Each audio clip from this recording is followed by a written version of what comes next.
Here we go. I got the mounts in today for the radio. I bought another one of those clip things right there, like I have for the GPS. Ram ball mount. The 1-inch ball.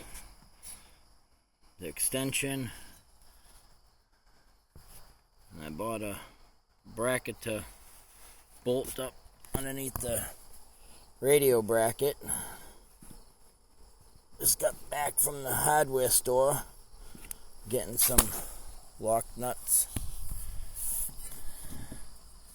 There's that piece I bought there. Low profile screws. I can adjust this however I want. Down here, low profile, out of the way. Could have it up here. Could have it over here, right in the middle. Pull it forward. Just turn this thing. Pull it forward there. Set that right there.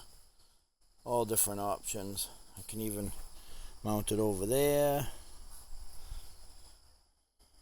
There's a GPS. I gotta program the radio and install that and wire it in.